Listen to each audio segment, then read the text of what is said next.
Glória a Deus. A paz do Senhor. Amém? Hoje é a aula de número 2. Nós paramos no tópico 1, que é o conceitos introdutórios. Aí a gente parou lá no ponto 1.7, sobre os riscos das interpretações equivocadas. Quer dizer, 1.7 foi o trabalho que a gente passou, né? Ponto 7, exato. A gente fez até a necessidade do leitor como intérprete. E aí, para a gente não ficar sem ver esses pontos, nós vamos passar rapidamente, tentar fazer só uma síntese deles, de cada um deles, para a gente poder ter a base, tá? Então vamos lá para a página de número 15. Nós vamos salteando, tá bom? Só assim, pontuando, pegando os principais pontos dele. Alguns que foram mais relevantes, a gente faz uma leitura, outros não, tá? Aí dá para entender, sendo mais objetivo. Vou botar aqui, vou dividir aqui, botar como revisão, porque em tese presume que já foi feito o trabalho, né? Então a gente vamos pontuando. Aí 1.7. 1.7 os riscos das interpretações equivocadas, né? Nesse ponto aqui, sobre as interpretações equivocadas, a gente sabe que uma interpretação equivocada, ela faz surgir uma heresia, né? E uma heresia, ela é o que? É uma falsa doutrina, segundo o que está aqui, baseada no erro de interpretação. Então, dá até para definir, né? O que é uma heresia nesse contexto aqui? É uma falsa doutrina baseada no erro de uma interpretação, tá? E isso, muitos líderes têm incorrido, tá? Nesse erro. Pregadores, professores, enfim, são muitos. E haja vista ter aí inúmeras igrejas, não falo erguer templo, mas com ensinamentos doutrinários divergentes, né? Não falo assim de quantidade de templos, mas do ensinamento. Uma ensina de um jeito, outra ensina de outro, outra ensina de outro jeito, outra, né? São muitos. E isso se dá em virtude de vários fatores. A gente vai até ver aqui mais na frente. Mas um deles é a interpretação equivocada. Aqui também ele vai falar sobre os efeitos dessa interpretação equivocada. Por exemplo, ele vai dizer aqui que o pior efeito possível deste processo de heresia é conduzir a pessoa a uma perdição eterna. Ou seja, se você interpretou errado o texto, ensinou errado, o outro aprendeu errado, ele corre o grande risco de ir para o lugar errado, né?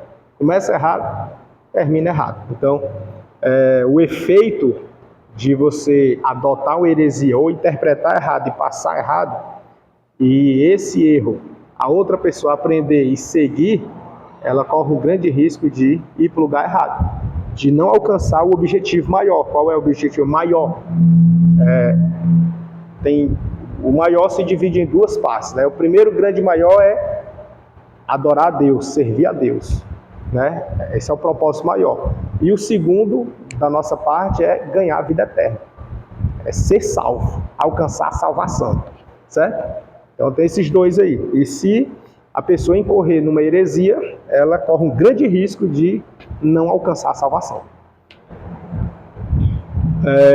E nisso, muitas das religiões, lá embaixo, ó, lá no final, ele diz assim, muitas das religiões e denominações hoje existentes surgiram da onde? Do falso ensinamento ou do falso entendimento das Escrituras, embora muitas outras tenham surgido do esforço de se corrigirem erros do passado.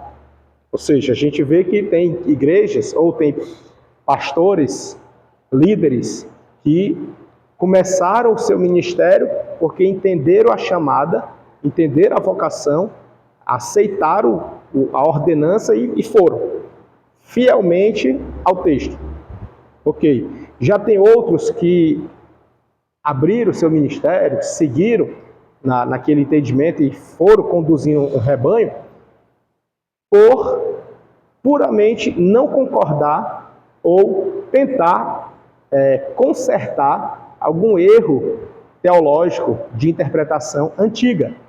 Alguém lá atrás entendeu de um jeito, conquistou uma grande massa, ele agora é uma agulha no palheiro, ele está sozinho gritando contra, e ninguém escuta, está todo mundo bitolado, e aí ele vai, sai de lá e segue. Existe esse. Existe o que tem a chamada e está seguindo. Existe o que está tentando consertar um erro de outro. Tá? Existem as possibilidades.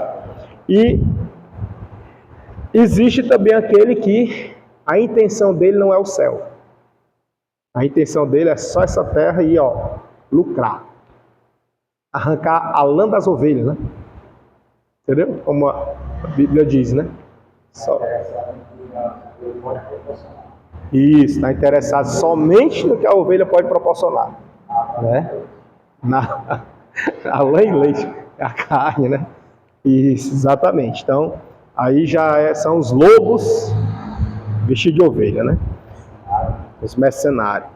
As heresias, elas têm duas fontes possíveis. Quais são as duas fontes que tem a heresia? Vou botar aqui a heresia.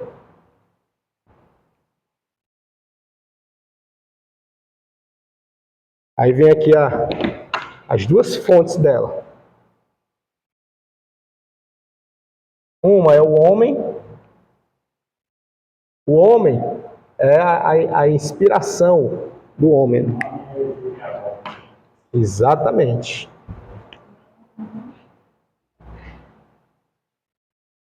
Deixa eu ajeitar isso aqui.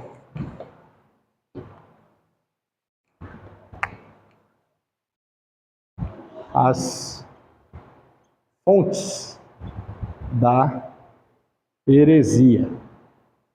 As fontes da heresia, ela pode vir de fonte humana ou do diabo. Se ela for humana, ela vai ser o quê? Ou do homem, vai ser humana. E do diabo vai ser diabólica.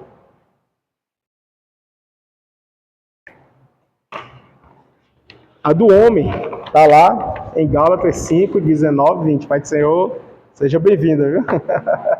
É muito bom. Glória a Deus. Daqui a pouco vai chegar teu material, né? Assim ficou combinado. Tá? Isso que ia trazer hoje. Então, a de origem humana a gente pode ver lá nos frutos da carne, né? E a diabólica lá em Gênesis 1 e Mateus 4, versículo 6. Tá? 1.8, Pai do Senhor. Nós estamos aqui fazendo uma espécie de revisão em virtude do trabalho que foi passado, né? E aí... Fez? Olha aí, salvou. Trouxe aí. Trouxe, que bênção. Aí, pode até entregar, viu? E aí, eu estou fazendo essa revisão exatamente para pontuar dentro do que foi visto no trabalho, tá certo? 1.8, que é o texto e contexto. Esse aqui, meu amigo, é um dos vilões, tá? Texto e contexto. A definição de texto e contexto.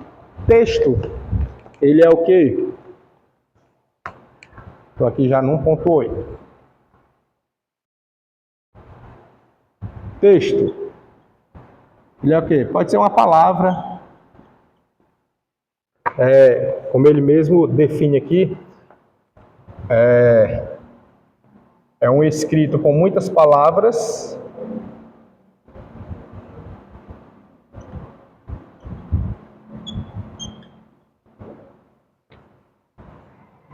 ou poucas.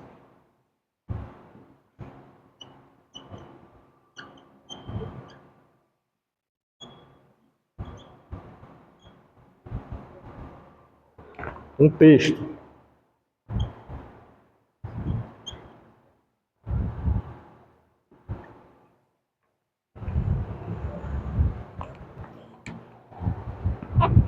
Enquanto que o contexto é tudo que vem antes ou depois, né?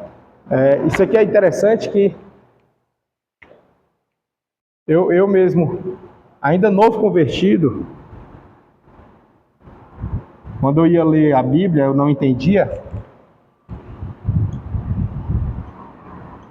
Aí eu li um texto, um versículo, não entendia.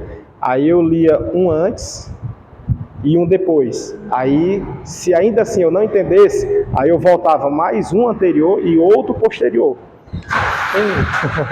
É o encaixezinho, né? Não. Aí, até que se ainda assim eu não entendesse, eu ia lá para o começo do capítulo. E se ainda assim eu ficasse sem entender nada, eu ia para o começo do livro. E tem vez que o livro ele vai estar dando continuidade a uma história. Então você tem que ir para outro livro para compreender aquela história. Então isso é muito importante. Eu ainda novo convertido, eu fazia isso aí. Que era para me entender. Eu queria entender o que era aquilo ali, do que ele estava falando, situação, circunstância, tudo. Então é muito importante. Isso aí era hermenêutica, você nem saber o que era hermenêutica. Fazendo até tudo que vem antes e depois. Tá? É o contexto. Inclusive aqui ele traz aquela frase lá que o irmão até mencionou na aula, né? Ele diz que o texto fora do contexto é pretexto para a heresia, né? Aqui também ainda no ponto 8, 1.8, ele vai trazer aqui alguns versículos, né? Os versículos isolados, tirados do seu contexto, que é comumente usado no nosso meio, né? No nosso meio que eu falo assim, no meio evangélico, né? Meio cristão e não só nosso, lá fora também. Lá fora que é usado mesmo, muitos deles por pessoas afastadas, simpatizantes da fé, eles também usam, né? E aí tem aqui a máxima, né? Que é tudo posso. Bota na porta da casa, bota no carro, na traseira do carro, bota, né, os adesivos, traseira de caminhão. Aí, é errado botar? Não, mas precisa entender a mensagem. Você não pode desvirtuar, tirar o texto do seu contexto, entende? Isolá-lo e aplicar para o seu bel prazer. Aí é que está o erro, é aí. E aí ele tem as máximas, as mais preferidas, né? Tem tudo posso naquele que me fortalece, que é um texto que sabemos que ele foi escrito, Paulo estava em prisão, estava preso, e ele, quando falou, ele falou no contexto de suportar e não de conquistar. Entendeu? O contexto dele é de suportar. Ele podia passar necessidade, mas ele suportaria, estaria firme em Deus, mesmo passando necessidade. Poderia ter fartura, que ele não iria se corromper, porque ele saberia suportar também o glamour da fartura e permanecer firme com Deus. Entende? É nesse contexto. O contexto é isso aí. E não naquele sentido de conquistas, né? Só conquistas.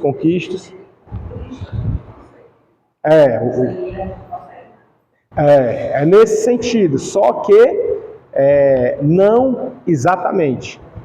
No sentido de conquista a gente consegue o quê? Não é que a gente consegue o nosso objetivo, é que a gente consegue permanecer firmado nele, entendeu? Não é a situação que vai me fazer ter força, permanecer firme. Por exemplo, não tem pessoas que na primeira luta deixam Jesus, se afasta? Pronto, esse aí não consegue. Ele pode querer usar fora do contexto. Tudo posso naquele que me fortalece. O quê? Eu tudo posso. Aí, né? Porque se Deus quiser, eu vou comprar meu carro. Eu não tenho nem cartão, não tenho dinheiro, não tenho nada, mas eu vou conseguir. Não é nesse contexto, entendeu? Isso, teologia da prosperidade usa bastante. Perfeito. Você pode, né? E não é bem assim, não é que você possa conquistar. Para conquistar, aqui para nós, né? Precisa nem ter fé. Basta trabalhar, ganhou dinheiro, vai lá e compra. Assim é o ímpio. Não, a gente compra um carro não é em nome de Jesus. É dinheiro. Não pague não, para ver se em nome de Jesus a dívida vai ser perdoada. Não vai, né? É assim, agora, qual é aí a pessoa vai espiritualizar e diz assim, não, mas foi pela fé, irmão, porque eu não tinha condição e Deus me deu. Amém. Deus lhe deu pela fé, mas esse Deus lhe dá tem dois sentidos. Qual? Tem um que é presente, Deus lhe deu o presente, Deus usou de alguém, como já vi casos, a pessoa tinha veio falar de carro, né? A pessoa tinha um carro, e aí desse carro ele foi sorteado e ganhou um 0, e aí esse dele ele doou para a igreja.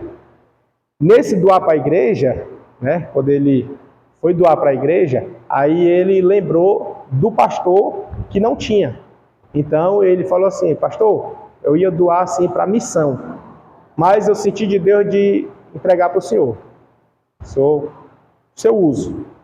Então ele botar para missão, para sortear, para vender carnê e sortear. Aí ele, não, eu vou entregar para o senhor. Aí deu para ele. Então assim, foi Deus, foi. Né? Deus abençoou o irmão, e o irmão ficou com 2 agora, um 0 e um usado. Ele pegou o usado e deu para o pastor. Pronto, o pastor conquistou sem dinheiro. Foi pela fé. Ok. Mas isso não nos dá o direito de usar o texto, de tudo posso aquele que me fortalece, para conquistas. Porque o contexto, a gente está falando aqui no sentido correto, o contexto é de permanecer, mesmo que seja sofrendo, mas permanece, mesmo que seja nos aplausos, mas permanece. Não tem pessoas que se afastam na fama? Tem muita gente que no sucesso esquece de Jesus. Quando estava sofrendo, era na igreja direto, só faltava morar lá, orando, para participar de tudo. Mas depois que cresceu, esqueceu. Não tem? Tem muitos. Então assim, ele está dizendo isso. Paulo está dizendo, eu sei estar aqui em cima e permanecer firme com ele. E eu sei estar aqui embaixo e continuar com ele, sem murmurar, sem reclamar dele, sem blasfemar dele. Eu vou continuar firme. Então eu tudo que eu posso estar em cima, eu posso estar embaixo. Mas eu permaneço naquele que me fortalece. Eu tudo posso nele.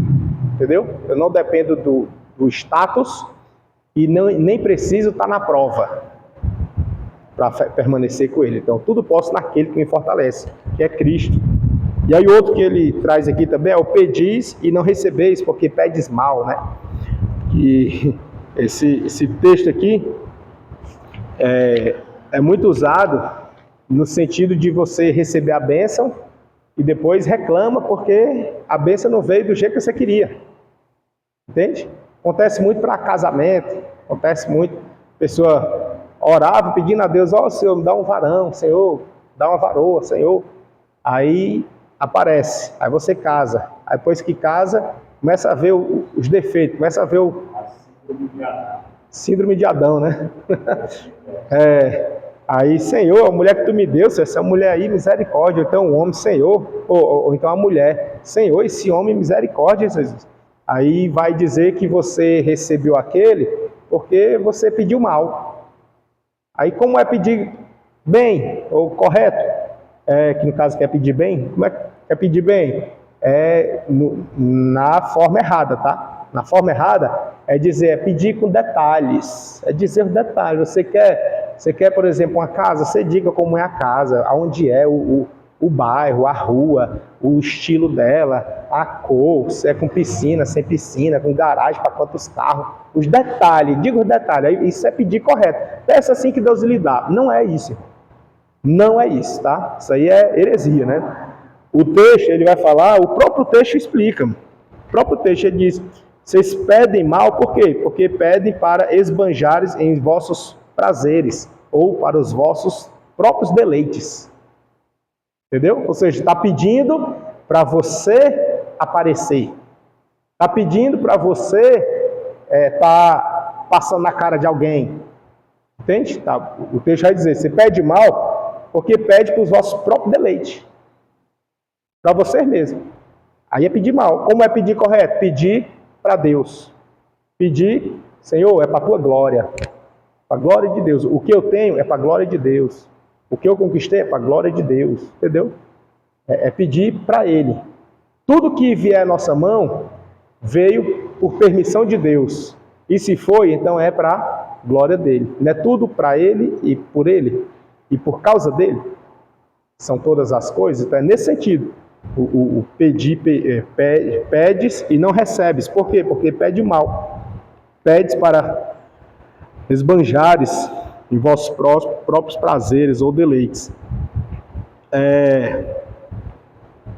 Outro também que é muito usado, que ele traz aqui, somos mais do que vencedores. Né? Mais que vencedores. É muito usado. Né? Só que esse sentido de somos mais do que vencedores, não é para ser usado no sentido de nós vamos vencer, nós vamos conseguir, porque nós somos mais que vencedor. E agora já estão inventando outra. Não é no contexto de só vitória, nós somos mais que vencedor, não tem derrota, é só vitória, nós vamos conseguir. Tipo positivismo, né? Aquele pensamento positivo. E hoje já estão ampliando isso aí, né? Já estão ampliando, estão dizendo assim que vencedor é para os fracos. Nós somos mais, né? Ou seja, tipo assim, a nossa vitória, só vitória, e não tem nem dúvida, é só vitória. É um perigo grande, né? E dos grandes. E aí, aí o texto, ele vai nos mostrar que, usando o seu contexto, né? Não é só o texto em si, o seu contexto, ele vai dizer que em todas as coisas somos mais do que vencedores por aquele que nos amou, Romanos 8:37. Ou seja, em todas as coisas. Que coisas? É simples. O próprio contexto ele vai dizer, como está escrito, por amor de ti somos entregues à morte todo dia, fomos reputados como ovelhas para o matadouro, mas em todas essas coisas somos mais do que vencedores por aquele que nos amou. Ou seja, ele está mostrando aqui um contexto aonde você dedicou a vida ao Senhor por amor a Ele e mesmo assim está sofrendo perseguição, sendo como ovelha, sendo entregue ao matador, tá? Sendo perseguido. Então nessa perseguição, nessa afronta, por causa do amor a Cristo, você vence. Como que eu venço? Ainda que eu morra, mas eu permanecendo firme a Ele, fiel a Ele, eu herdarei a vida eterna. Olha essa vitória como é diferente da vitória do mundo, né?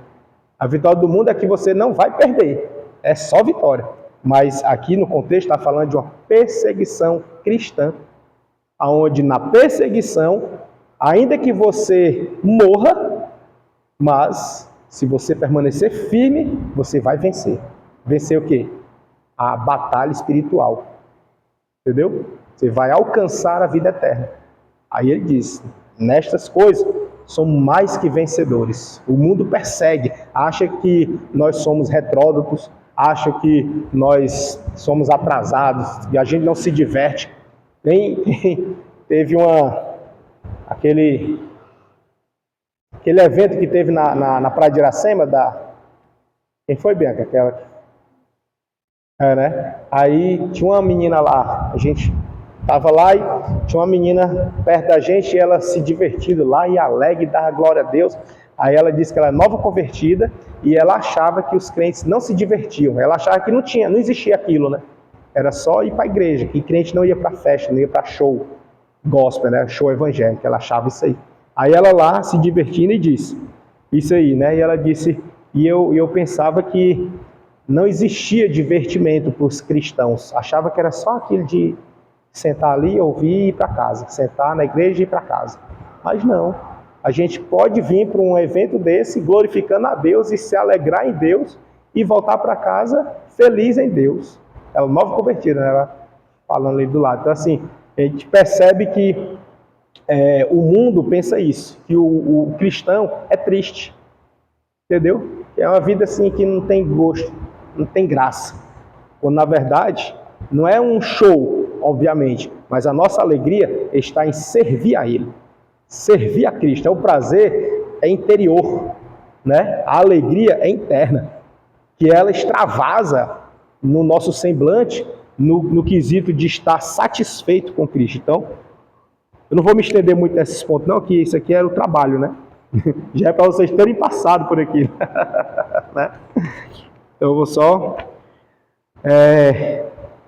A irmã Rebeca, ela fez? Ficou alguma dúvida lá, alguma coisa, ou ficou bem esclarecido? Tá bom. Tem algum ponto a observar? Perfeito. Qualquer coisa, no ponto que eu mencionar e tu tiver alguma coisa, tu já pode acrescentar. Outro pontinho aqui ainda no 1.8 é que diz,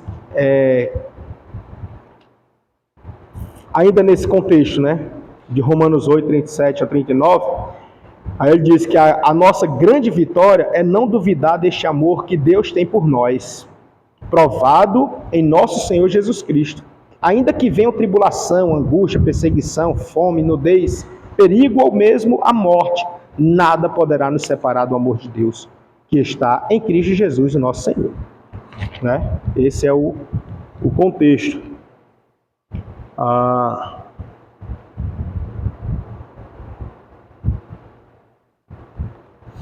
Outra, aqui ele traz um texto aqui de frases que se usa no Natal, né? A gente está no período prestes a Natal, e aí ele menciona aqui uma frasezinha que as pessoas gostam de colocar nos cartões de Natal, que é Apocalipse 11:10, fora do contexto, obviamente, né?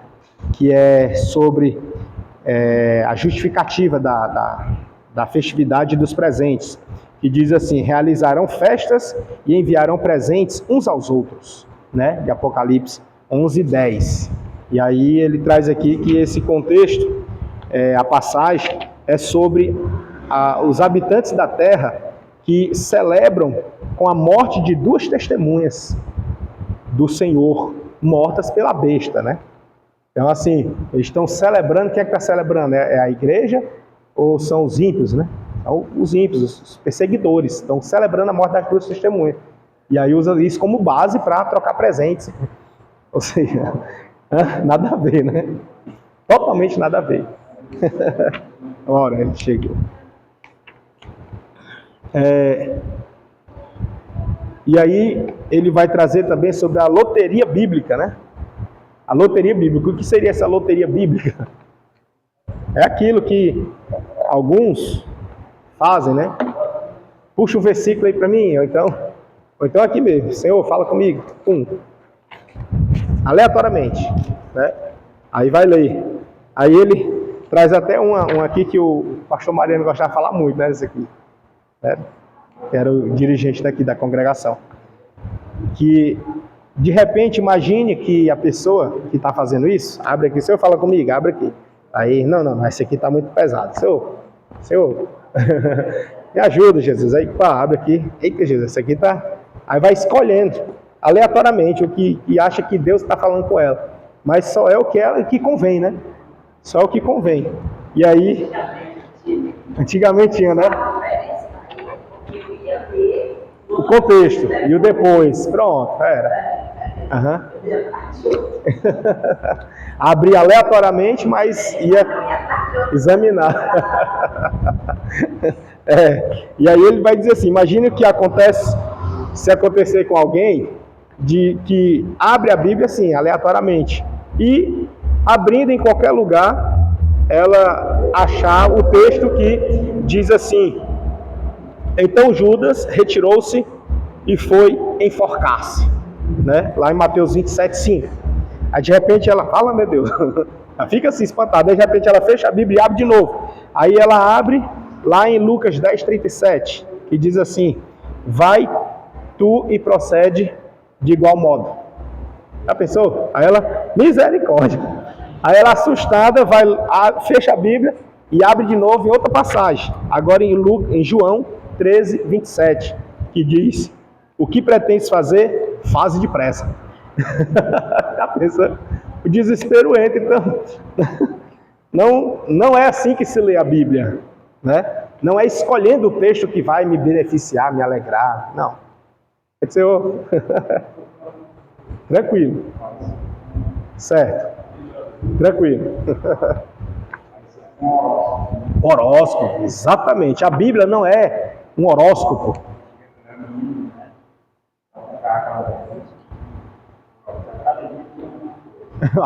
A frasinha do dia, né?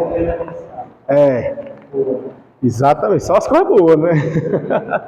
Exatamente. Então não é assim a Bíblia, tá, irmão? A Bíblia não é amuleto e nem tampouco loteria, roleta da sorte. Não, não é isso. Ela é a palavra de Deus que nos conduz à vida eterna. Uma vida pautada na vontade de Deus. De quem é a vontade? De Deus. Não é a nossa, não. Né? Não é a nossa. Não é a gente que vai escolher. Sim. Melhor do que nós, né? Exatamente. Ele sabe o que a gente precisa. Então é isso. Aí... tem um ponto aqui que eu queria ressaltar com os irmãos, que ele diz assim, que a interpretação correta dos textos bíblicos é extremamente importante. O que precisamos entender é que a palavra de Deus, ou seja, a Bíblia, é o manual pelo qual as pessoas ou religiões que se dizem ser cristãs devem seguir como padrão. Eu sei que para você isso pode não soar muito bem, né? Mas para quem é do direito, isso aqui pesa muito, esse negócio de dever, né? Esse deve. Esse deve aqui pesa, viu? Olha aí, tá vendo? Tá em sintonia. Tá em sintonia, exatamente. A ótica aí tá... Muito bem. Então, ou seja, devem seguir como padrão, tá certo? Porém, muitas vezes não é isso que acontece. Às vezes, por falta de conhecer a palavra, né? A gente também não pode se precipitar e já ir condenar a pessoa, porque a pessoa não está vivendo no padrão que deveria ser. Tem que ter cuidado, vamos saber. Por exemplo, aqui na igreja a gente vê muitas pessoas que não tiveram discipulado, não passaram por discipulado, ou seja, não tiveram oportunidade, aí de repente elas vivem de uma forma que para elas está normal. Está correto, não, irmão, eu gosto muito da loteria da Bíblia, não entende que é loteria, mas elas gostam muito de... Olha, Deus falou com meu maravilha, depois... Vixe, vala, meu Deus. Entendeu? Não tinha, né? Não havia esse acesso aqui. Né? Então, assim, a gente tem que relevar. Não vamos também pegar todo mundo e jogar no... Não. Nem cabe a nós, nem compete a nós isso aí. Certo? E nem tampouco nós que estamos estudando, tendo essa oportunidade, disposição, esforço, de querer se sentir melhor que o outro e, pisar também não. Nenhum nem outro. Pelo contrário, sejamos luz para eles. Estejamos abertos. Superior a nós, exato. Paulo diz isso, né? Considerar os outros superior a nós. Filipenses 2. Entendeu? Então, é nesse sentido que a gente deve seguir. E aí, não por falta de conhecimento da palavra, ou por má interpretação. Existe também essa questão da má interpretação. A pessoa entendeu errado. Né? Às vezes a pessoa é até de boa índole, mas ela entendeu o texto errado. Se ela entendeu errado, aí a gente percebe ali que basta um ajuste, uma conversa. Tem gente que demora mais para você mudar o sentido que ela interpretou, mas com paciência você consegue. Né? É o caso daquele pedreiro, né, que leu o texto de Oséias. Oséias 1, né? Capítulo 1, acho que o versículo 3, vai falar que vai e adultera com ela, né?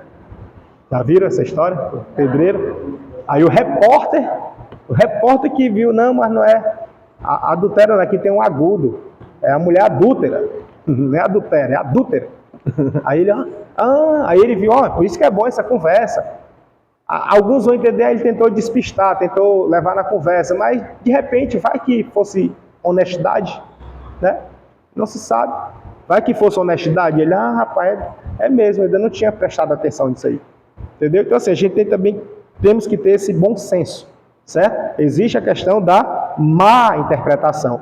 Porém, tem o outro lado. Qual é o outro lado? Existe a questão da má fé. Aí é onde está o problema. A má fé. A pessoa entende, a pessoa sabe, mas não aceita e ela quer porque quer ludibriar. Aí é outra história. Aí sim eu posso dizer que é um herege, que é diabólico mesmo, que é o que quiser. Charlatão, aí é outra história, porque é má fé. Certo? Então vamos lá. Tem aqui discorrendo aqui, é muito bom ler isso aqui. Por exemplo, continuando aqui nessa leitura, diz assim: isto acontece por existirem versículos que não têm uma expressão exata. Por exemplo, a Bíblia fala que é proibido beber cachaça. Não tem expressão exata. Nem cachaça talvez tivesse, mas não está na Bíblia, né? Alguns, vai depender da região, uns vão chamar de pinga, outros vão chamar de goró, outros vão chamar sei lá, tudo enquanto tem cada apelido.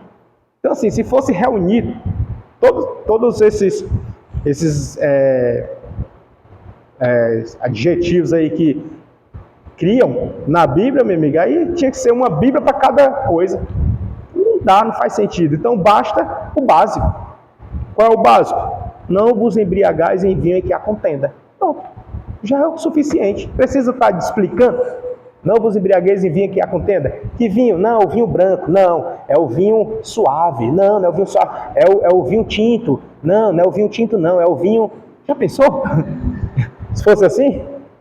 Aí, meu amigo, aí tinha que realmente fazer um livro para cada tipo de vinho. Entende? Então não precisa estar lá. É presumido. E aí, por conta dessas coisas, que por presunção, que surgem a má interpretação. A má interpretação, né? A má. Agora, a má fé é outra história. É outra história, má fé. Certo?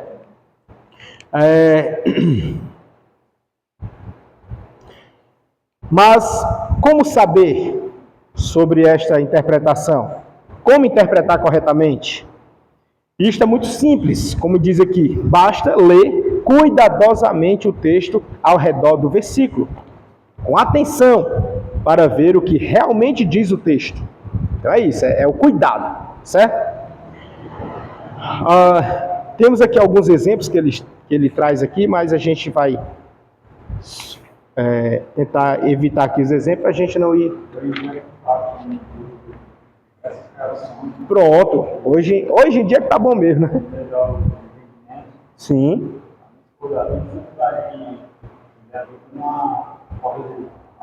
Né? A linguagem mais rebuscada, né? A linguagem. Sim, acessível a linguagem.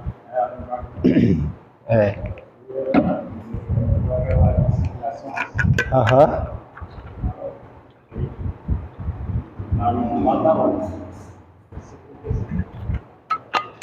Pronto, perfeito. Uma boa estratégia. O irmão está falando que tem pessoas que têm dificuldade de entender o texto da Almeida Corrigida. Tem algumas palavras que algumas entraram em desuso, outras eram só da época, enfim. Tem pessoas que têm a facilidade maior de entender nessas, por exemplo, a NVI, NTLH, King James, né? Cada um tem, mas o importante é você não sair do contexto e ser fiel ao texto. Esse é que é o importante. A acessibilidade da linguagem ali é um princípio fundamental.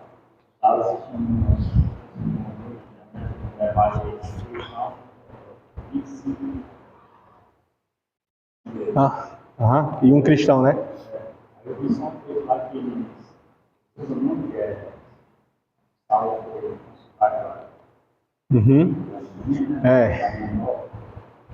Aí, por causa do textozinho, uma palavra definindo a religião deles. Exatamente, ó. A palavra nunca mais deles explicou. Mas eles de forma sutil. Foi exatamente o que o diabo fez com Eva, lá no Jardim do Éden, e o que o diabo fez também com Jesus, na tentação.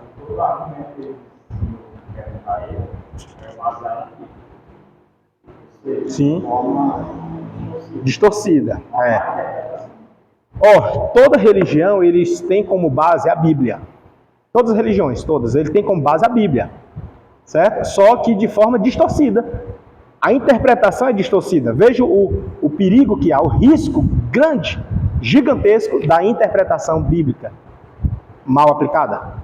Entendeu? Porque ela pode desencadear um entendimento totalmente distorcido da essência da palavra. E nós estamos buscando a essência. Certo? A má interpretação. Ou a má fé na interpretação. Né? Foi o que o diabo fez lá em Mateus 4,6, quando foi tentar Jesus. Foi exatamente isso. Às vezes a má interpretação humana é diabólica. O diabo vai usar aquilo ali, ele falta de sentido. Exato. Verdade. Indo por um caminho certo e não tá, né? É de morte. E é esse sentido que nós vamos ver aqui, ó. Por exemplo, o diabo, ele perguntou a Jesus na tentação e disse: se tu és o Filho de Deus, lança-te daqui abaixo, porque está escrito. Olha o que ele disse: está escrito. O que está escrito? Que aos seus anjos dará ordem a teu respeito, e tomar-te-ão nas mãos, para que nunca tropeces em pedra alguma. Realmente, isso está escrito na Bíblia. Está lá. De fato, aonde? Salmos 91:11, que diz assim, ó: porque aos seus anjos dará ordem ao teu respeito, para te guardarem em todos os teus caminhos. E no versículo 12 diz: eles te sustentarão nas tuas mãos, para que não tropeces com teu pé em pedra. Porém, irmãos, vem a grande diferença. Por quê? Porque não é exatamente assim como ele diz, no sentido que ele falou. Qual é o sentido? A situação. Jesus estava sendo tentado e ele, desafiando Jesus, mandar ele se lançar com o intuito de ser amparado por Deus e Deus não deixar ele cair. Ou seja, uma explícita tentação a Deus, né? Desafio da natureza, nas físicas, desafiando tudo, mas o objetivo maior era Deus. E esse não é o propósito da palavra de Deus. A palavra do Senhor não é para desafiar a Ele. A palavra de Deus não é para benefício próprio. A palavra de Deus é para nos conduzir o caminho de salvação, no qual, nesse percurso, enquanto a gente caminha para a salvação, a gente vai exaltando a Ele, glorificando a Ele no caminho, até chegar à salvação. O objetivo é a salvação.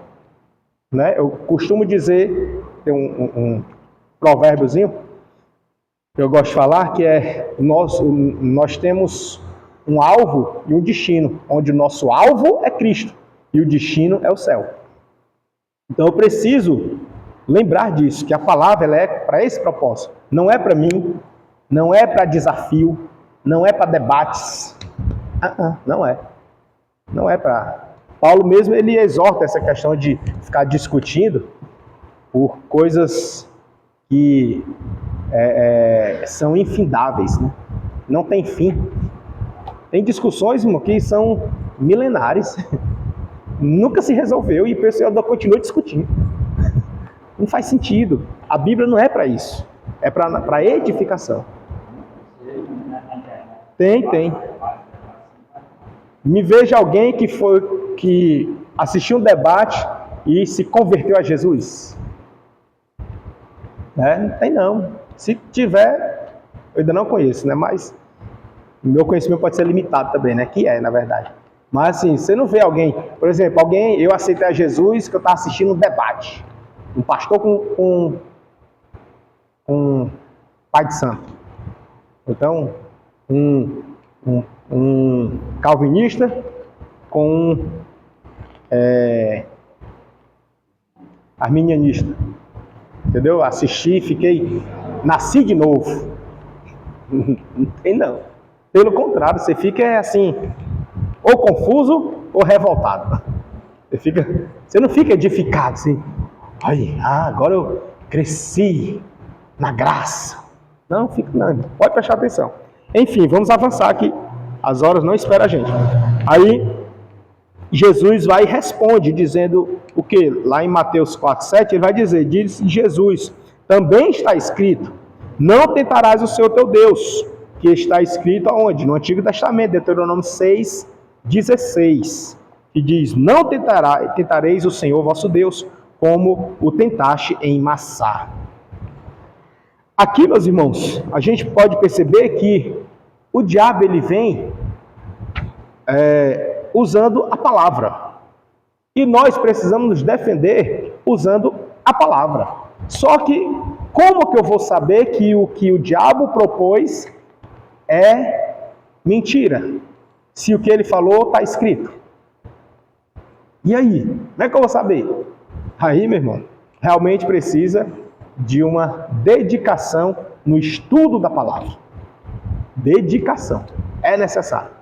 Só ler assim por cima, você fica muito frágil. Pode se tornar presa fácil. Ser ludibriado facilmente, como as ondas do mar, que é levado pelo vento. Então nós precisamos então nos dedicar a estudar a palavra. Estudar. No estudo da palavra é indispensável. Antigamente se usava muitos dicionários bíblicos aqui, 2, 3, 4 traduções de Bíblia, com 2, 3 tipos de dicionários, com enciclopédias do lado, mapas. Ficava-se um mundo, uma bagunça santa, né, na mesa. Hoje em dia você já tem a tecnologia a seu favor, e basta estar aqui com a Bíblia, papel e caneta e uma pesquisa. Você já consegue fazer isso aí. Eu gosto dos dois, eu estou na transição, né? Eu gosto de fazer os dois, eu pesquiso.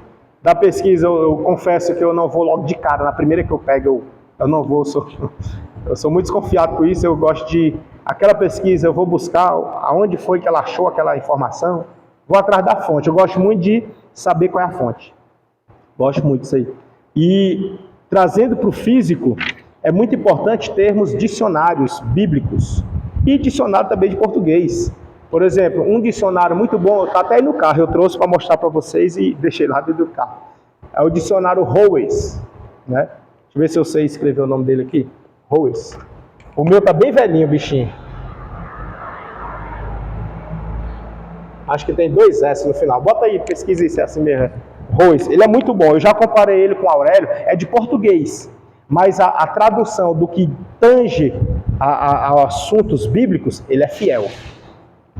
O Aurélio, ele faz alguns incrementos, tipo assim, ele bota entendimentos dele. Já esse aqui não, ele é fiel ao texto. É muito legal. Eu já até comparei, eu tenho os dois, eu tenho o Aurélio, e tenho o Howes, e tenho o outro também. Tá certo aí? É um S ou 2 S? 2, né? Pronto, certinho. Howes, né? Aí, e outro dicionário que é muito bom, já puxando para a Bíblia, é o Vini. Muito bom, Vini. Até falei, acho que na primeira aula, falei sobre os léxicos, né? Muito bom. Mas os léxicos é mais lá quando chegar nos gregos. Né? Muito bom, Vini. E caso não queira, que às vezes são dicionários caros, pode ser uma Bíblia. Eu trouxe aqui, por exemplo, não é propaganda, né? É só porque eu tenho, eu trago as Bíblias conforme a aula, né? Lembra que na Apocalipse, Daniel Apocalipse, eu trouxe a Bake, né? Tem um mapa. Essa aqui não tem já o mapa. Aquele mapa de plano de salvação, né? Não tem. Essa aqui já é outras coisas que tem nela. Por exemplo, ela tem aqui o templo o templo descrito, tá assim, questão do templo, essas coisas. E essa aqui é a palavra-chave, ela tem o grego e hebraico. Aqui no final, ela tem o dicionário de grego e o dicionário de hebraico. Ela tem. Só que é muito boa. Muito boa. Porém, ela não é completa, não é tudo, né? Ela é boa no sentido de trazer essa palavra Só que ela não é completa porque ela só vai ter a palavra em grego ou hebraico a que ela estiver sublinhada lá no texto da Bíblia. Às vezes você quer uma palavra e ela não está sublinhada. Se não estiver sublinhada, ela não tem. Então, assim, fica limitado, né? Mas é muito boa, assim, tirando isso. E aí você precisa ir para um dicionário grego ou hebraico para encontrar. E aí uma pesquisa hoje em dia está facílimo, né? No celular você faz. Tá certo? Então, é importante. Demais, inclusive. Outra coisa importante que podemos aprender nestes versículos é a importância do conhecimento bíblico, né? Que eu tinha frisado aqui, que eu já até falei. Avançando. Deixa eu ver.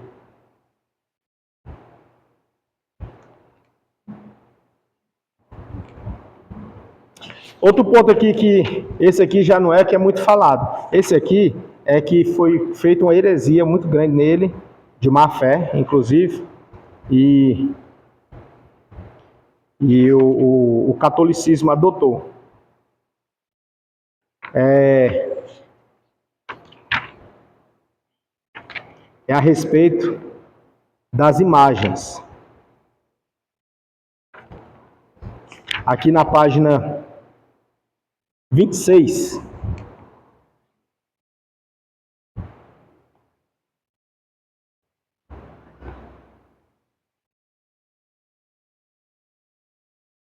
E aí diz assim: que querem justificar a confecção de imagens para ritos religiosos, santos, cruzes e imagens segundo suas imaginações, de Maria, de Jesus, enfim, dos discípulos, quando na verdade isso é contra a palavra de Deus. Lá em Números 21, verso 8, diz assim: e disse o Senhor a Moisés: faze-te uma serpente ardente e põe-na sobre uma haste, e será que viverá todo o que, tendo sido picado, olhar para ela. É cruel, né?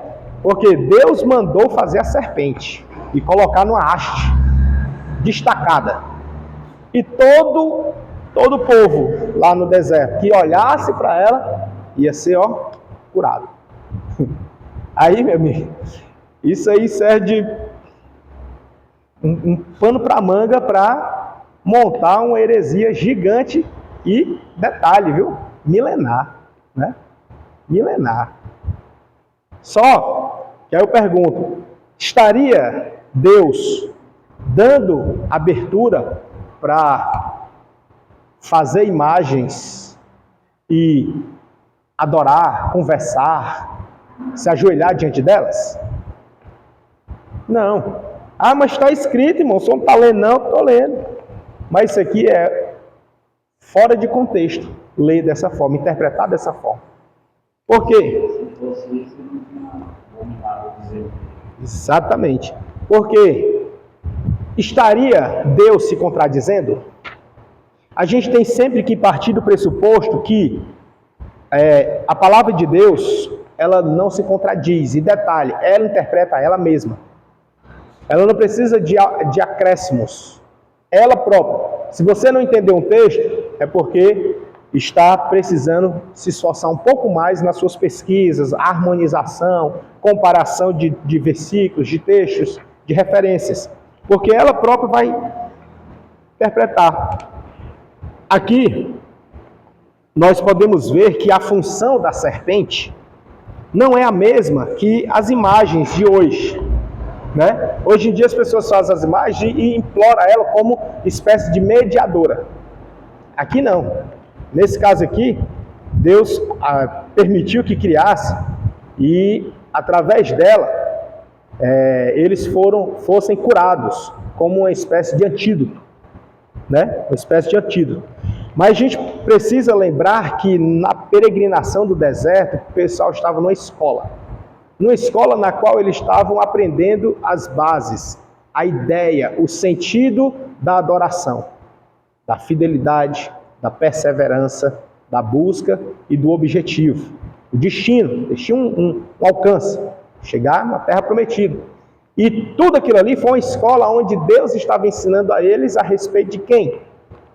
De Cristo e da caminhada pela fé. e não pela vista, pelas obras. Porém, mais adiante, lá em 2 Reis 18, versículo 4,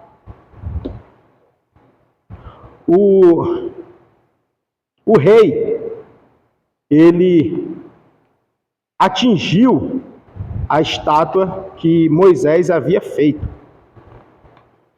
O texto vai dizer que ele tirou os altos, o rei Ezequias tirou os altos, quebrou as estátuas, deitou abaixo os bosques e fez em pedaços a serpente de metal que Moisés fizera.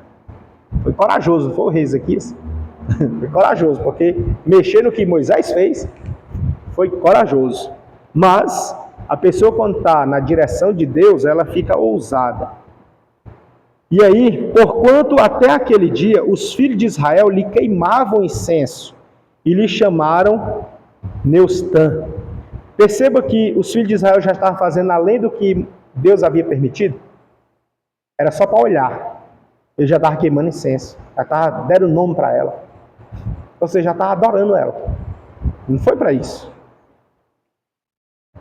Nós podemos ver que Ezequias, ele destruiu a serpente que Moisés fez, pois o povo começou a adorar. E aí está escrito que fez em pedaços a serpente de metal que Moisés fizera, porquanto até aquele dia os filhos de Israel lhe queimavam incenso. E mais, o fato de que Moisés levantou a serpente no deserto não é para que façamos imagem, ele não está dando essa legalidade, mas sim ela simbolizava a Jesus Cristo, como podemos ver em João 3,14, que diz assim: e como Moisés levantou a serpente no deserto, assim importa que o Filho do Homem seja levantado. Né? Então percebamos que a ideia ali era mostrar a necessidade de alguém ser levantado e através desse alguém eu ser curado. Entendeu? É a ideia. Deus poderia ter feito diferente, Deus poderia ter usado Moisés. Moisés, quando morreu, Josué achar o corpo dele e levantar o corpo dele para ficar olhando. Só que aí eu acho que o reparo que eu falo assim, para consertar, eu acho que seria quase que irreparável isso aí. Né? Quase irreparável. É tanto que Deus não deixou nem eles velar o corpo de Moisés. Nem velar. E Moisés subiu no Monte Nebo, avistou a terra e Lamê ficou. E Deus ocultou ele. Nem para enterrar ficou. Para enterrar pelo povo, né? Porque Deus ocultou. Entendeu? Então assim, acho que Deus sabe, Deus é presciente. A presciência é exatamente isso, é saber antes de acontecer. Então, ele sabe que uma serpente que o povo não queria, que era algo ruim, que picava eles, mordia, ferroava, fazia, sei lá, ela já causou um dano, imagina um ser humano. Então assim, o prejuízo seria irreparável. Então, estou aqui conjecturando, obviamente, né? Mas a ideia de erguer a serpente ali, e é uma figura, e ao erguer, quem fosse picado pela serpente no deserto, olhasse para ela e ficava curado, demonstra o quê? Que alguém precisava ser erguido, e esse alguém tinha poder para me purificar do veneno o qual fui atingido. Veneno de morte, mortal, que é o quê? Pecado. João não falou de Jesus? Eis o Cordeiro de Deus que faz o quê? Tira o pecado do mundo. Nós somos infectados pelo pecado. Entendeu? E quem é que tira? Jesus. Só Ele. Tá? Então é nesse sentido.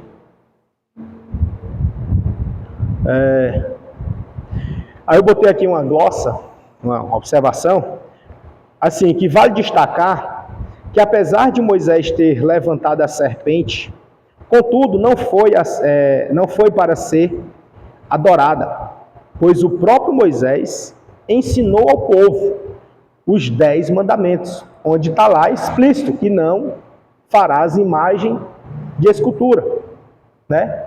E nem adorarás a elas. Agora, Cristo sim, esse é digno de adoração, né? Então, fazer alguma coisa e adorar é fora de contexto.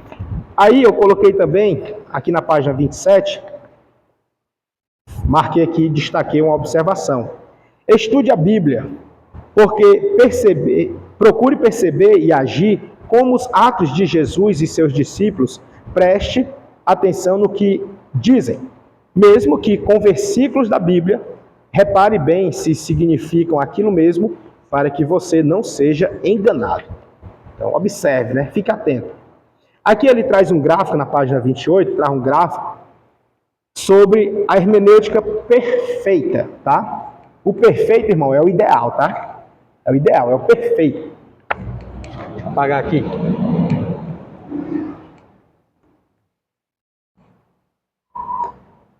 Estamos aí na revisão. Então, a hermenêutica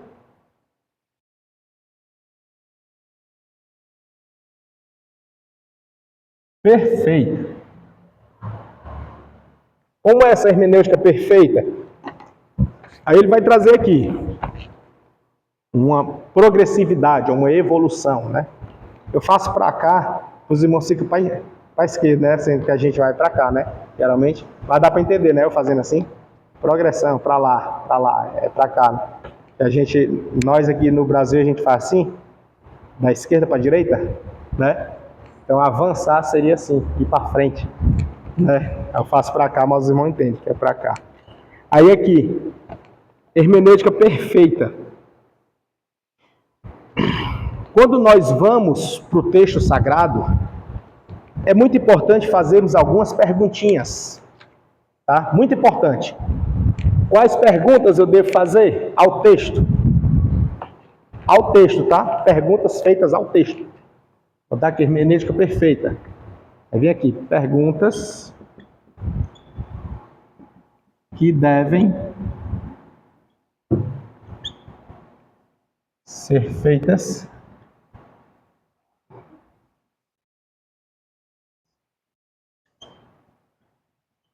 ao texto.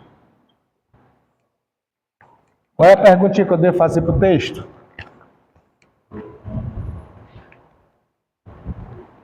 O que é, né? O que?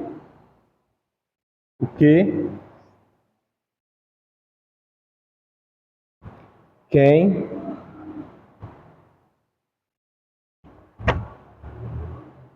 por quê? Pois a irmã Rebeca explica aí o porquê com circunflexo, né? O separado com circunflexo. Dá para entender? Eu sei que o porquê separado é perguntando, beleza, né? Mas separado com circunflexo, eu não sei se é um porquê retórico, não sei, mas eu não lembro, eu tenho que pesquisar para saber isso aqui. Quando, né? Onde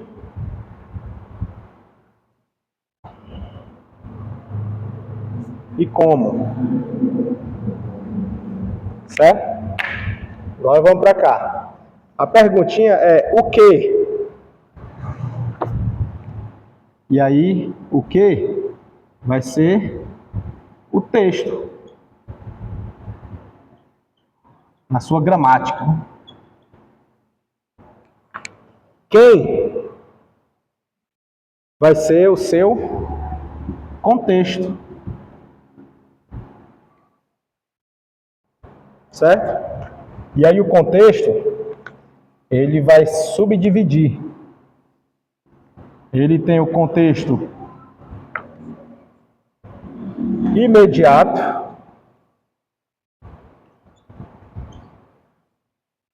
e tem o contexto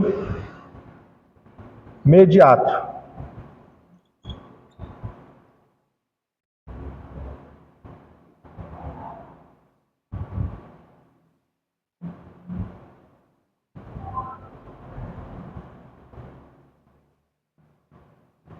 Espera aí.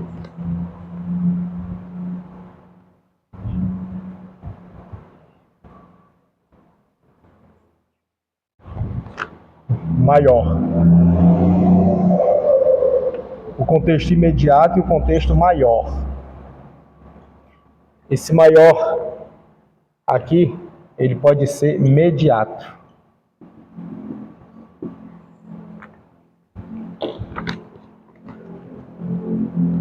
o porquê é o contexto maior ou mediato. Onde é quer dizer, onde, eu pulei o onde, né? Eu botei só o quando. Bem aqui tem um onde.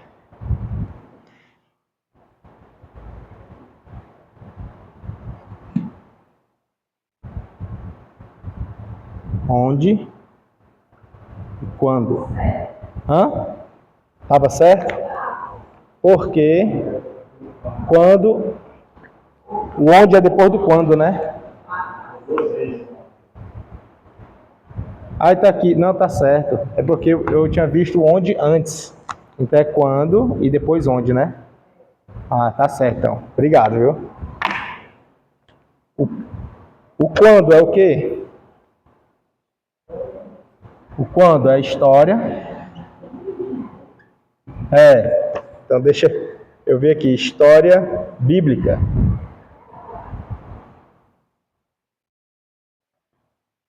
O onde? Geografia bíblica.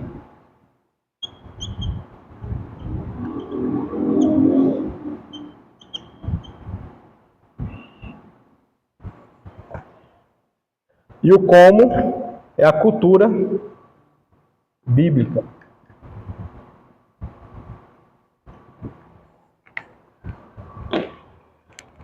Então essas perguntinhas devem ser feitas ao texto. Você vai ler o texto, aí você vai perguntar.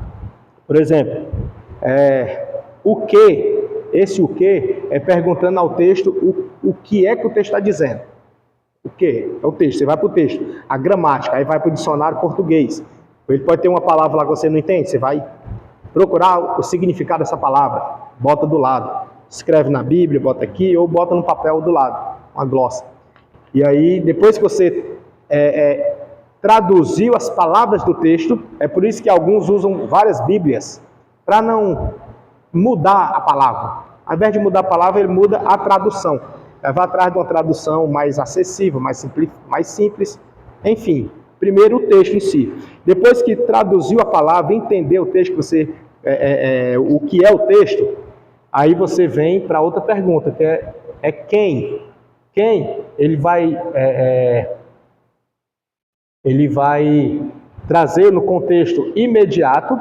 Contexto imediato é o quê? É o contexto, o direto, o mais próximo do qual ele está se referindo. Por exemplo, ele está falando, Paulo escreveu para Timóteo, e aí ele está falando imediatamente para Timóteo.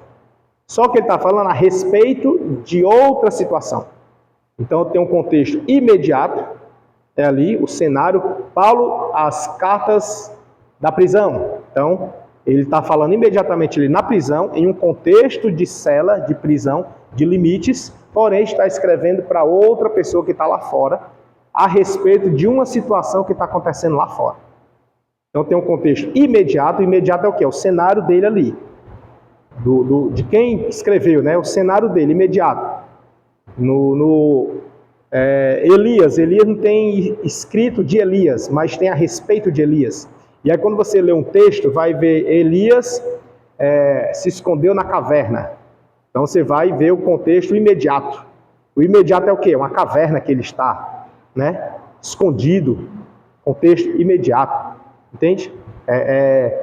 Se sentindo ameaçado, com medo de morrer. Contexto imediato. Dá para entender? Dá? Deu para entender aí? Contexto imediato. O imediato é o mais próximo. Tá? É o mais próximo. Então, o contexto dele ali. Esse exemplo que eu estou dando de Elias na caverna, contexto imediato. Com medo, imediato. Medo de quê? De morrer. Quem era que queria matar? A rainha. Entende? Então, assim, contexto imediato. Aí vem para o contexto mediato. O contexto mediato é o mais distante. E aqui ele usa como maior. É o mais amplo. Contexto amplo. Qual é esse contexto amplo? Esse maior. Contexto maior. Aí você já vai ver naquela visão que a gente falava aqui, na visão panorâmica. Né?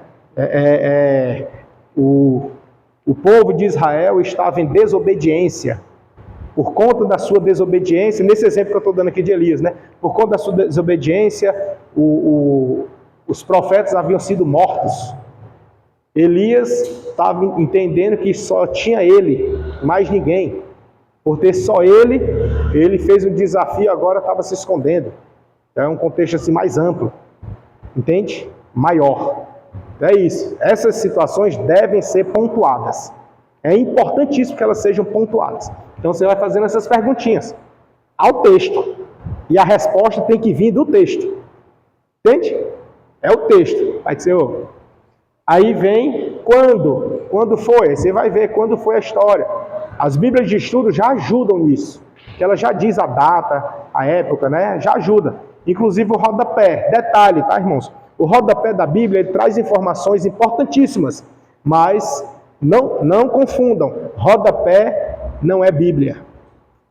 Tá? Rodapé não é Bíblia. Você vai trazer informação ali para ampliar, mas ali pode ser que haja equívocos. Pode ser, tá? É o que o autor entendeu, né? Aí você vai ver qual é a fonte dele, onde ele buscou aquela informação, se aquela informação... Comentarista, né? Isso. O autor não, é verdade. O autor é Cristo, né? É o comentarista, né? Aqui no caso a gente fala pela editora, né? A editora da Bíblia, né? Então o comentarista ali, ele fez aquele comentário. Aí a história, e perceba que aqui é a história bíblica, né? Quando ele pega a história, ela pode ser imediata ou mediata. Por quê? Porque pode ser a história mediata ali do contexto daquele personagem. Vamos usar Elias ainda, o contexto somente da vivência de Elias, e pode ser uma história mediata, uma maior, uma mais distante, que é desde os pais de Elias, desde da segunda geração antes de Elias. Entende? Uma mais distante, até chegar lá. Onde é localização geográfica. A geografia bíblica, lembre-se que é bíblica, tá? Então, a geografia bíblica, ela vai também trazer cenários, vai trazer informações. Por exemplo,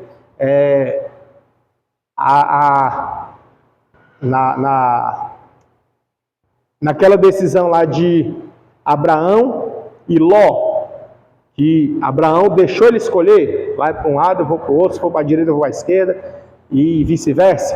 E ele escolheu ir para o lado das colinas, para onde tinha uma árvore, rios, local verdejante, onde ele entendeu que lá estava ótimo para viver. Tinha tudo que para sobrevivência tinha lá. E Abraão foi para o outro lado. E aí, esse cenário geográfico, você pode extrair inúmeras coisas. Dentre elas, vem o que a gente entende como aplicação. Aquela escolha de Ló em escolher aquela região, na ótica humana, foi boa ou não? Foi, na ótica humana foi excelente, escolheu uma região muito boa, próspera, verdejante, com rio, com água, tinha tudo. Mas, na ótica espiritual, lá, o povo estava atolado no pecado. Os habitantes de lá, horríveis. Entendeu? Ou seja, igual o irmão falou agora há pouco, de Provérbios, né? Há caminhos que porão parece ser bom, mas o final dele é morte, meu amigo. E aí foi preciso o quê? Deus enviar anjos e tirar Ló de lá. Entendeu? Sai daí. Sai daí. Escapa por tua vida, né? Foge depressa. Então a geografia bíblica ela vai falar muito. E como? É a pergunta que você faz. O que é esse como? É perguntando ao texto, tá? É ao texto, né? Não é na sua cabeça, não. É ao texto. Você olha para o texto, mas como isso aconteceu? Mas como foi isso? E aí você vai atrás da resposta. Entendeu? Rapaz, mas... Por exemplo, né, aquela situação da ressurreição. E... Vou pegar aqui um que é bem conhecido. O encontro da morte com a vida, né, que a gente gosta de falar. Jesus e aquele velório lá da filha, do filho da viúva de Naim. A gente fala que é o encontro da vida com a morte. A Bíblia diz que ia um grupo velando o corpo, né? No cortejo fúnebre. E vinha outro grupo, que eram os discípulos e Jesus. E os dois se encontraram. A Bíblia diz que Jesus tocou o esquife e o morto reviveu. Alguns, se ignorância ou se zombaria, não sei, vão dizer que esquife era um instrumento e que Jesus tocou o esquife e ao som daquele instrumento, igual acontecia com Davi e Saul. Saul, quando estava atormentado por um espírito, Davi chamava Davi tocava a harpa e o espírito saía. Aí, mesmo raciocínio, usaram para isso aqui, dizendo que tocou, exato, que Jesus tocou o esquife. Aí disseram que o esquife era um instrumento, Jesus tocou e o espírito e o morto reviveu. Não é, irmão. Aí a gente percebe que é por ignorância, né? É ignorância. Não existia caixão. Exato. De panos. Isso. O que, padiola? Duas varas e tipo uma rede, né? Uma rede sem punho. As varinhas, exato. Que é o esquife. Esquife é o instrumento de transportar uma maca. Pronto. Um bom exemplo é a maca. Parecido com a maca. Sim, não.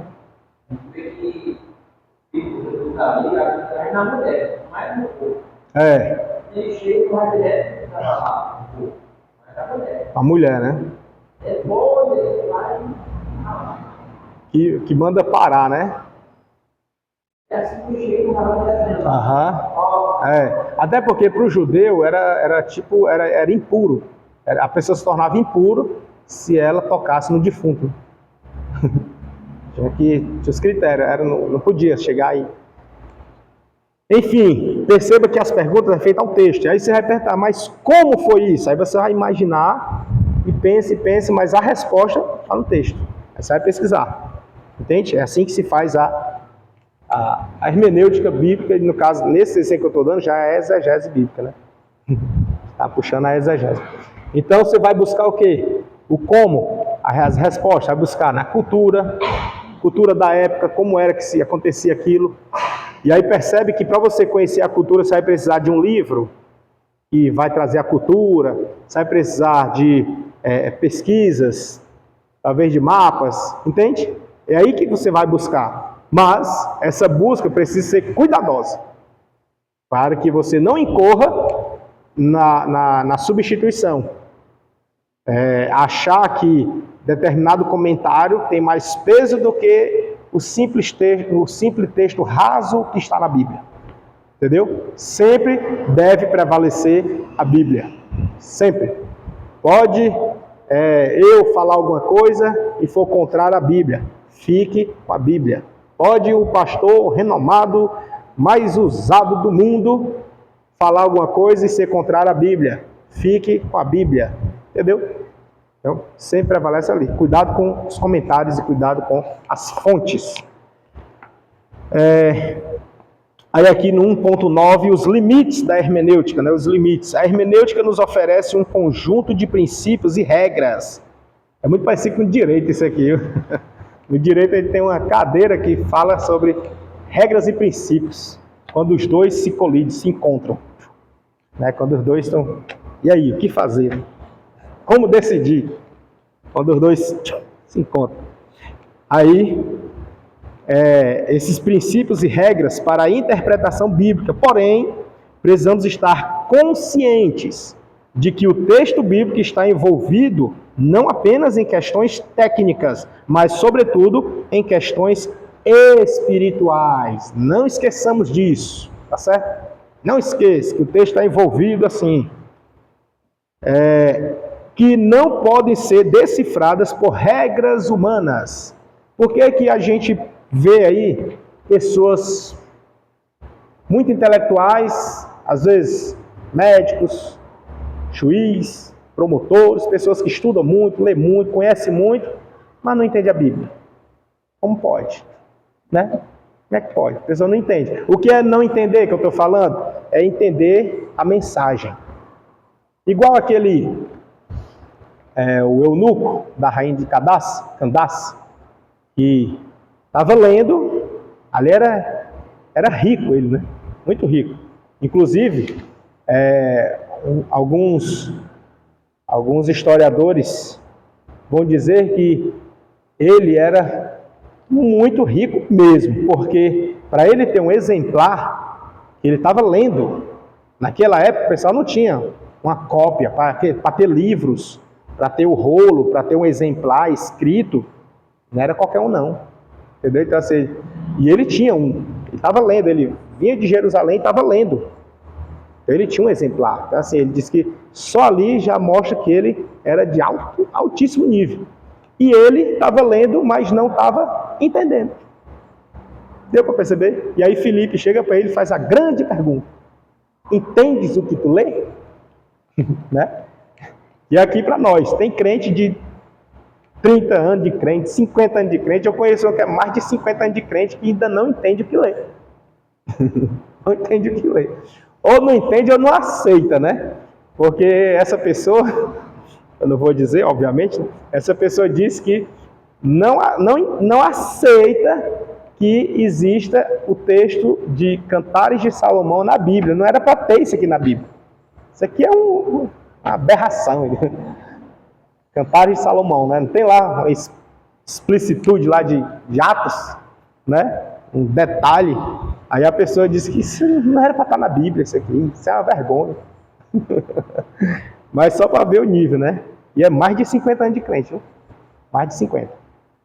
Enfim, aí, aqui, ele, no texto, a gente precisa entender que não se decifra nas regras humanas, porque o texto bíblico, ele precisa ser lido na ótica humana, mas analisado no âmbito espiritual. Entendeu? Tem que estar essa junção, essa combinação, precisa. É indispensável que tenha ela. Certo? Precisa. Caso contrário, você vai incorrer manco. Vai ficar manco, né? Vai crescer, talvez, só no conhecimento. A graça está longe. E é um perigo, né? A letra mata, né? Olha as interpretações aí, ó. A realidade bíblica e espiritual está dividida em 3 partes. Quais são essas 3 partes? Aqui traz um quadro que é o que se sabe, o que se pode saber e o que não se pode saber, tá? Essas 3 partes aqui, ela está numa ordem inversa. E aí vai dizer assim que o que se sabe, nessa ordem, a gente precisa inverter. Então vamos começar da parte de o que não se pode saber. Quando nós começamos a ler o texto sagrado, tem texto que a gente não pode saber. Por que não pode saber? Porque ficou oculto aos homens, foi ocultado. Cabe a Deus. Tem coisas na Bíblia que ainda não foi revelado para nós o sentido. Tem textos na Bíblia que de fato estão ocultos realmente. Tem coisas na Bíblia que estão ocultas para nós, o nosso conhecimento. Nosso conhecimento ele é limitado quanto a isso. Então tem coisas que a gente tem que ser honesto, tem que ser humilde e dizer, isso aqui realmente ainda não sei. Mas ao seu tempo Deus vai revelar, Deus vai mostrando. Ele vai, que a gente até falou aqui em aulas passadas, ele vai abrindo o nosso entendimento. Né? Lá em Lucas, Jesus vai dizer que é Ele que abre o nosso entendimento.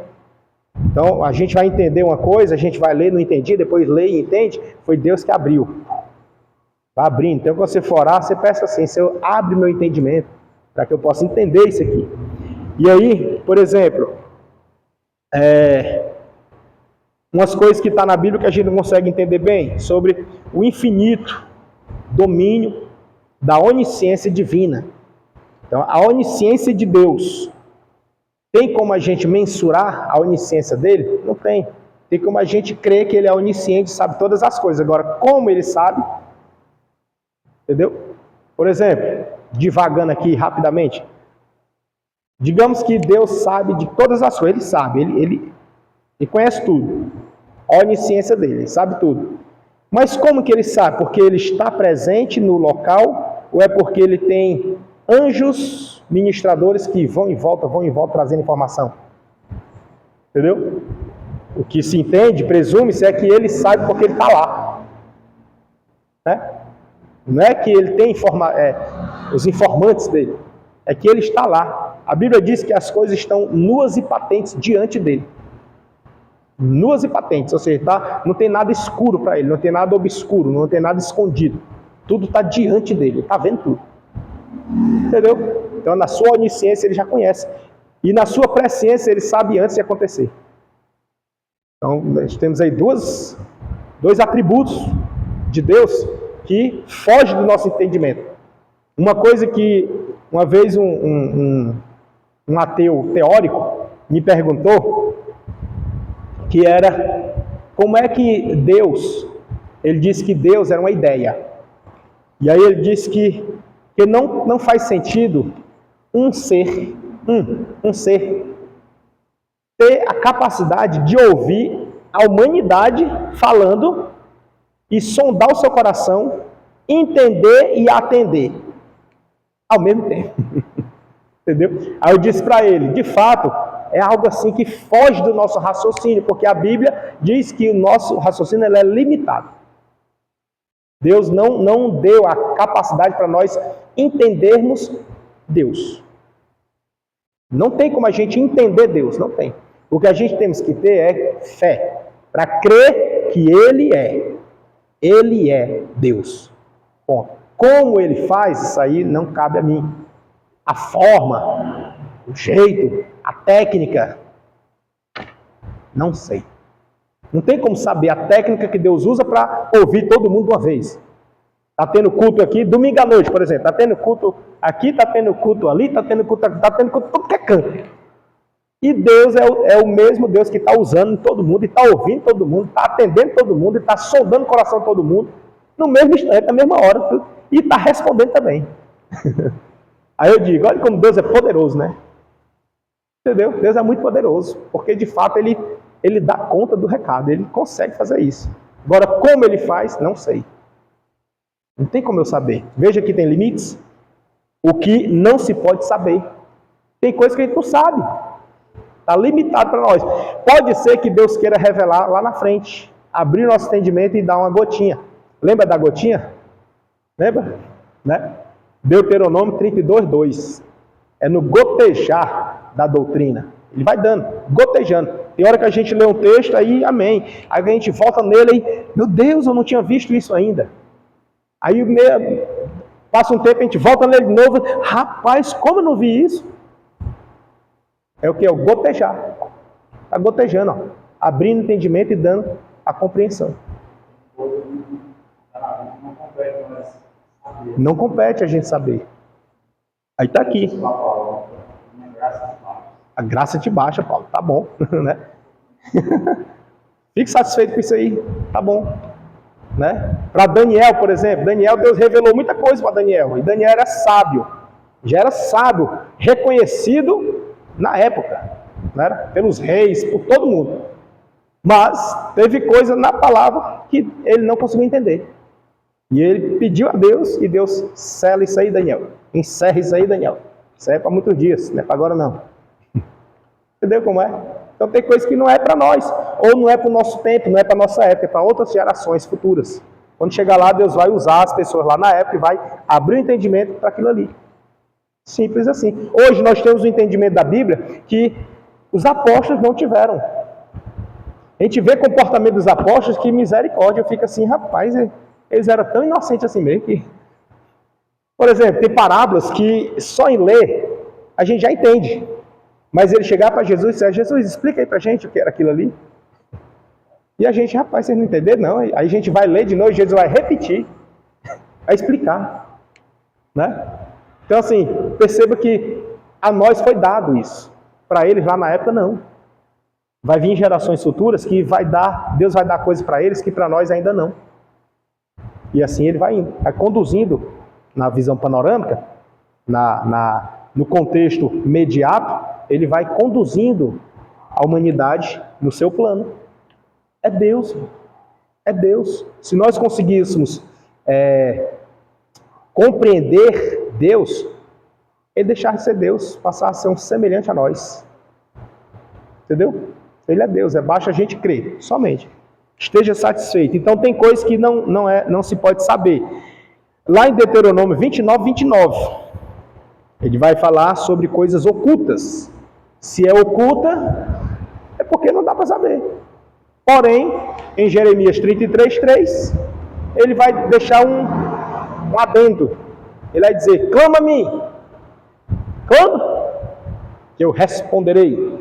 E detalhe, anunciar-te-ei, ou seja, vou te falar coisas grandes, firmes, ou, em outras traduções, coisas ocultas, que tu não sabes. Né? Ou seja, perceba que ele coloca coisas ocultas, mas tem aqueles que ele diz: se tu clamar, se tu buscar, se tu descer, se tu se humilhar, se tu se dedicar, eu te falo.